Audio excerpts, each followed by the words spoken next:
કચ્છ જિલ્લામાં શિક્ષણ વિભાગ દ્વારા સરકારી નિયમોનું ચુસ્ત પાલન ન કરતી ખાનગી શાળાઓ સામે એક મોટું ઓપરેશન હાથ ધરવામાં આવ્યું છે। જિલ્લામાં નિયત કરવામાં આવેલા ધારા ધોરણો કરતાં ખૂબ જ ઓછી વિદ્યાર્થી સંખ્યા ધરાવતી 45 જેટલી ખાનગી શાળાઓને તાત્કાલિક ધોરણે બંધ કરી દેવાનો સત્તાવાર આદેશ વહીવટીતંત્ર દ્વારા બહાર પાડવામાં આવ્યો છે। આ કડક પગલાંને કારણે સમગ્ર જિલ્લાના શૈક્ષણિક આલમમાં ભારે ગરમાવો આવી ગયો છે। જિલ્લા શિક્ષણાધિકારી સંજય પરમારે આ મામલે સત્તાવાર વિગતો આપતા જણાવ્યું હતું કે જિલ્લાની અનેક ખાનગી શાળાઓમાં વિદ્યાર્થીઓની સંખ્યા નિયમ મુજબ હોવી જોઈએ તેના કરતાં ઘણી ઓછી હોવાની ફરિયાદો મળી હતી। આ બાબતની ગંભીરતાથી લઈને શિક્ષણ વિભાગની ટીમ દ્વારા સંબંધિત શાળાઓમાં ઝીણવટભરી તપાસ હાથ ધરવામાં આવી હતી। તપાસના અંતે જે શાળાઓમાં નિયત માપદંડ મુજબ પૂરતી સંખ્યા ન હોવાનું સાબિત થયું તેવી 23 માધ્યમિક અને 22 પ્રાથમિક ખાનગી શાળાઓના સંચાલકોને વહીવટીતંત્ર દ્વારા શાળા બંધ કરવા માટેની આખરી નોટિસ ફટકારેલ છે। તંત્રની આ ત્વરિત કાર્યવાહીથી નિયમોનું ઉલ્લંઘન કરતા શાળા સંચાલકોમાં ફફડાટ વ્યાપી ગયો છે અને આગામી દિવસોમાં આ શાળાઓના વિદ્યાર્થીઓને અન્યત્ર શિફ્ટ કરવાની પ્રક્રિયા પણ હાથ ધરાશે।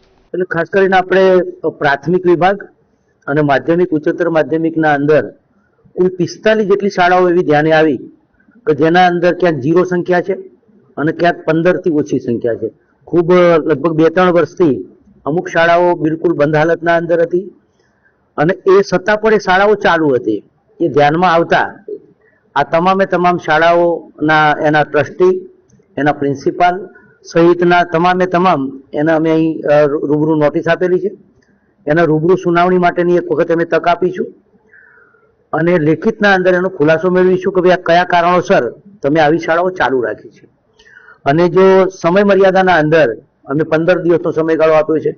આ 15 દિવસના સમયગાળાના અંદર જો અમને લેખિતના અંદર ખુલાસો રજૂ નહીં કરે તો અમે એ લોકો કંઈ કહેવા માંગતા નથી એ સમજી અને એ તમામ દરખાસ્ત એ રાજ્ય સરકારને મોકલીશું। ખાસ કરીને માધ્યમિક વિભાગ એના અંદર જે અમારું ગુજરાત માધ્યમિક શિક્ષણ બોર્ડ હોય છે એની સત્તા હોય છે શાળા બંધ કરવા માટેની। એટલે 23 જેટલી શાળાઓ જે માધ્યમિક ઉચ્ચતર માધ્યમિકની છે એ અમે બોર્ડના અંદર એની યાદી મોકલી દઈશું, એની દરખાસ્ત મોકલી દઈશું બંધ કરવા માટે। અને ખાસ કરીને 22 શાળાઓ એવી છે કે જે પ્રાથમિક વિભાગની છે તો એની સત્તા નિયામક પ્રાથમિક શિક્ષણ છે એટલે અમે 22 સ્કૂલોની દરખાસ્ત બંધ કરવાની એ અમે ત્યાં નિયામક પ્રાથમિક શિક્ષણમાં મોકલીશું। અત્યારે અમે એ પણ તક એમને આપી છે કે જો તમારે સ્કૂલ બંધ કરવી હોય તો શાળા મંડળનો ઠરાવ અને વાલી મંડળનો ઠરાવ એની વાલી બેઠક બોલાવી અને સંપૂર્ણ કાગળો સહિતની દરખાસ્તો અમને 10 દિવસમાં રજૂ કરો તો અમે તમારી જે સ્કૂલની દરખાસ્ત બંધ કરવાની એ સરકાર સુધી પહોંચાડીએ। એટલે એક આ અભિયાન સ્વરૂપે અમે કામ કરેલું છે અને ખાસ કરીને આવી શાળાઓ એક પણ શાળા આપણે ચલાવી લેવા માંગતા નથી। આ પ્રકારે શાળાઓ ચલાવતા હતા તો એને શું પનિશમેન્ટ છે? કારણ કે આ ચલાવવું તો ગેરકાયદેસર છે કે માધ્યમિક સ્કૂલો પણ અને પ્રાથમિક સ્કૂલો પણ એટલે આપણે આમાં આ વખતે કોઈ દંડકીય કે કોઈ જોગવાઈ આપણે નહીં કરીએ, આપણે સીધી શાળા બંધ કરવાના આદેશો કરીશું। મુન્દ્રા શહેરમાં ટ્રાફિક નિયમનો ભંગ કરતા વાહન ચાલકો પર કાર્યવાહી કરવામાં આવી હતી। ટ્રાફિક ઇન્ચાર્જ સંજયસિંહ જાડેજાએ જણાવ્યું હતું કે છેલ્લા સપ્તાહ દરમિયાન ટ્રાફિકને અડચણરૂપ વાહનો પર 13 કેસ કરાયા છે। ધૂમ સ્ટાઇલથી વાહન ચલાવતા 4 કેસ, હેલ્મેટ વગર ડ્રાઇવિંગ, કાળા કાંચ, નંબર પ્લેટ વિના વાહન ચલાવવા સહિતના નિયમ ભંગ સંદર્ભે 45 કેસ કરાયા છે તેમજ 150 કેસ કરી 12 વાહનો ડિટેન કરાયા છે। આ કામગીરીમાં સ્ટાફના હર્ષદ રાવલ, જતીન ચૌહાણ, ગિરીશ સોલંકી, ભરત સોલંકી, પ્રિયાબેન પટેલ સહિતના જોડાયા હતા। મુસ્લિમ હિતરક્ષક સમિતિના આગેવાનોએ નખત્રાણા મામલતદાર તેમજ નખત્રાણા ડીવાયએસપીને ધાર્મિક સ્થાનોની જે છાનબીનો અને આડેધડ માહિતી મંગાવી રહી છે જે સામે વિરોધ નોંધાવી પરિપત્રની માંગણી કરી આવેદનપત્ર પાઠવ્યું હતું। પૂછપરછમાં જે સર્વે અને પૂછતાછ થઈ રહી છે તે કયા પરિપત્ર મુજબ થઈ રહી છે વગેરે પ્રશ્નોની રજૂઆત કરવામાં આવી હતી। સરકારના કયા પરિપત્ર મુજબ ટાર્ગેટ કરાઈ રહ્યા છે તેવો પણ આક્ષેપ કરવામાં આવ્યો હતો। રજૂઆત દરમિયાન મુસ્લિમ સમાજના નખત્રાણા તાલુકામાંથી બહોળી સંખ્યામાં આગેવાનો પહોંચી પરિપત્રની માંગણી કરી હતી।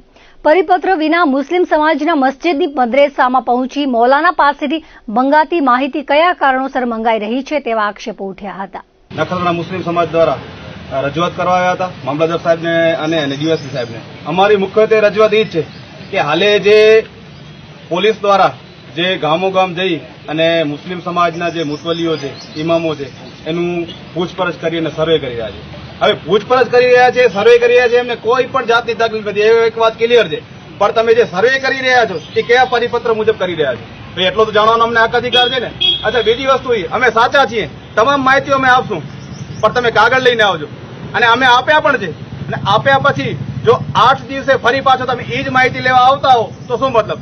હવે પ્રશ્ન એવું થયું છે કે જે મુતોલીઓ છે, જે ઇમામ સાહેબો છે એ રજા લેવા માંગ્યા છે. કારણ કે એકવાર માહિતી આપી દીધા છતાંય એક કદાચ સર્વેને માનીએ કે એક સર્વે તમે કરી લીધો, એને 12 મહિના તો લાગે ને. એવી નહીં, અઠવાડિયા માહિતી લેવા આવશો એ માહિતી મળશે અને અન્ય માહિતી એ જ મળશે. એટલે અમારું કહેવાનું એ છે કે ખરેખર અમને જે દરગાહ હોય, મસ્જિદ હોય, એની સામે અન્ય ઘણા ધાર્મિક જગ્યાઓ છે, તમે એની માહિતી નથી લેતા, અમને કોઈ પણ જાતનો વાંધો નથી. પણ તમે જે મુસ્લિમ સમાજને જે ધાર્મિક જે તમે માહિતી લઈ રહ્યા છો એને તો કમસે કમ પરિપત્ર લાવો તો અમને ખબર પડે કે સરકાર કયા પરિપત્ર મુજબ મુસ્લિમ સમાજનું જે માહિતી લઈ રહી છે. સવાલ એ જ છે. અને ખરેખર સરકારે જો સર્વે કરવું હોય, જે પોલીસ દ્વારા જે સર્વે કરી રહ્યા છો, તમે સર્વે કરાવો કે એક ગામમાં બેરોજગારી કેટલી છે, એક ગામમાં કુપોષિત બાળકોની સંખ્યા કેટલી છે, એ જ ગામમાં બેરોજગાર કેટલા છે, એક ગામમાં વિકાસના કાર્યો કેમ નથી થયા, એ સર્વે કરાવો તો આપણા જે વિકાસના કામો થશે. આ ધાર્મિક જગ્યાઓ જે મુસલીઓ છે, ઇમામો છે, એના સ્ટેટ બેંકો, એને યુપીઆઈ આઈડી, એને શું કરવું છે, એના દેશના વિકાસથી શું લાગે વળગે? અરે તમે કદાચ મુજરીમ હોય તો રિમાન્ડ લઈ લેજો, 10 દિવસ રિમાન્ડ લેજો અને પૂછપરછ કરજો કે તમારા ક્યાં છે, ક્યાં એકાઉન્ટ છે, શું નથી. આ મુજરીમ નથી, એક ઇમામ છે જે પોતાના ધાર્મિક મુજબ પઢાવે છે, બધાને શીખાવે છે. અને મુસ્લિમ સમાજે ક્યારે કોઈ એવી વાત ખોટી નથી કરી હોય તો અમને કહેજો. જો મુજરીમ હોય તો 8 નહીં 10 દિવસ હોય એને પૂછજો, પણ ખોટી રીતે મુસ્લિમ સમાજને એવી રીતના જે ધાર્મિક જે લોકો છે એને હેરાન કરવામાં ના આવે. અને અહીંયાથી સ્પષ્ટ કહીએ છીએ કે અમે પણ નક્કી કર્યું છે કે ભાઈ હવે કોઈ પણ પ્રકારની માહિતી અમે પરિપત્ર વગર નહીં આપીએ. એ વાત ક્લિયર છે. ભુજ મધ્યે મૂળ અબડાસા તાલુકાના વતની અને હાલ ભુજમાં સ્થાયી થયેલા સનાતની સમાજના લોકોની એક અગત્યની બેઠક અને સ્નેહ મિલન સમારોહનું આયોજન કરવામાં આવ્યું હતું. છેલ્લા 5 વર્ષથી નલિયાના વતનીઓ દ્વારા યોજાતા વિવિધ પ્રવૃત્તિલક્ષી કાર્યક્રમોની સફળતા બાદ આ વર્ષે સમગ્ર અબડાસા તાલુકાના ભુજ સ્થિત પરિવારોને એક મંચ ઉપર લાવવા માટે વિશેષ પહેલ કરવામાં આવી હતી. આ બેઠકમાં અબડાસા તાલુકાના સર્વાંગી વિકાસ અને સ્થાનિક સ્તરે પ્રવૃત્તિ વિવિધ સમસ્યાઓ અંગે વિસ્તૃત અને હકારાત્મક ચર્ચા વિચારણા કરવામાં આવી હતી. આ પ્રસંગે વિગતો આપતા અગ્રણી જયપ્રકાશ ગોરે જણાવ્યું હતું કે અબડાસા તાલુકામાં ઉદ્યોગોનો વ્યાપ વધ્યો હોવા છતાં સ્થાનિક યુવાનોને રોજગારી મેળવવામાં મુશ્કેલી પડી રહી છે, જેથી ઉદ્યોગોમાં સ્થાનિક સ્તરે જ ભરતી થાય તે માટે યોગ્ય રજૂઆતો કરવામાં આવશે. આ ઉપરાંત તાલુકામાં શિક્ષણ અને આરોગ્યની સ્થિતિ સુધારવા પર વિશેષ ભાર મૂકવામાં આવ્યો હતો.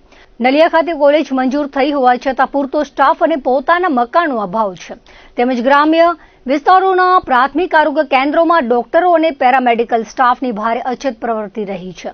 આ તમામ પ્રશ્નોના નિરાકરણ માટે સંગઠિત થઈને સક્ષમ કક્ષાએ રજૂઆતો કરવાનું નક્કી કરાયું હતું.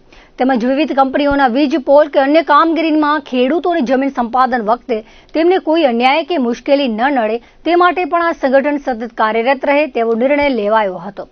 આ સ્નેહ મિલન કાર્યક્રમમાં ભુજમાં રહેતા તાલુકાના વિવિધ સંપ્રદાયના સનાતનીઓ મોટી સંખ્યામાં હાજર રહ્યા હતા.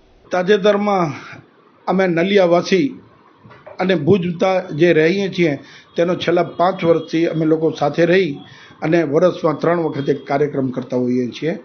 જે નલિયાના બધા મિત્રો સનાતન ધર્મની અંદર જેટલા પણ પંથો આવે છે તે બધા જ લોકો ભેગા થઈ એક સાથે જમવાનું આનંદ પ્રમોદની પ્રવૃત્તિ કરતા હોઈએ છીએ.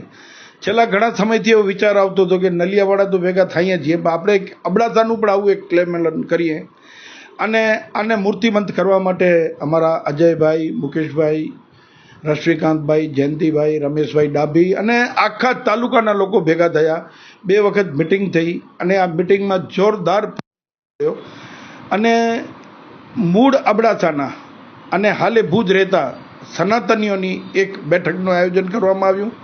તેમાં એકી અવાજે એમ કહેવામાં આવ્યું કે આપણે ભુજની અંદર બધા રહીએ છીએ તો અબડાસાની સતત ચિંતા કરવાવાળો વર્ગ ભુજમાં છે તો બધા એક સાથે એક મંચ ઉપર ભેગા થઈએ. આવા શુભ ઉદ્દેશ અને શુભ વિચાર સાથે અબડાસાના સનાતનીઓ ભેગા થયા. માત્ર ને માત્ર એક જ વાત છે કે અબડાસાનો વિકાસ કેમ કરવો. છેલ્લા ઘણા સમયથી ઉદ્યોગો આવી ગયા છે, છતાં પણ સ્થાનિક લોકોને રોજગારીનો પ્રશ્ન છે, એજ્યુકેશનનો પ્રશ્ન છે. જેમ કે નલિયા સંઘના પ્રયત્નોથી કોલેજ તો મળી, પણ કોલેજ માટે મકાન નથી, કોલેજ માટેના પૂરતા સ્ટાફ નથી, એના માટે લડત લડવી. આરોગ્ય ક્ષેત્રે તો એમ કહું કે પછાત અબડાસા હજી પણ પછાત જ છે. તો આરોગ્યમાં કેમ સારી સુવિધાઓ સ્થાનિકે ઉપલબ્ધ થાય?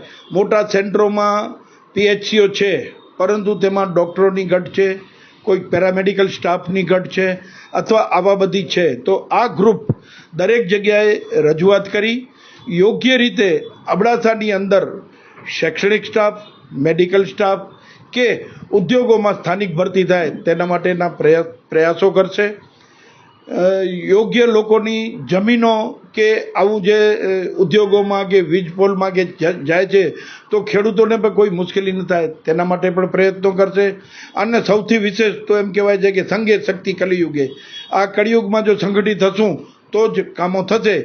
આવા શુભ આશય સાથે વીર અબડા અડભંગની ભૂમિના જે રહેવાસીઓ છે અને ભુજમાં ધંધા રોજગાર કે અભ્યાસ અર્થે કે મેડિકલની જરૂરિયાત માટે અબડાસામાં ભેગા થયા છે, તે બધા જ લોકો ભેગા થઈ અને એક આ સુંદર કાર્ય કરવા જઈ રહ્યા છે. દર્શક મિત્રો, આ હતા અત્યાર સુધીના કચ્છ ટીવી સમાચાર. ફરી મળીશું નવા સમાચારો સાથે, નવી અપડેટ સાથે. ત્યાં સુધી મને રજા આપશો. નમસ્કાર.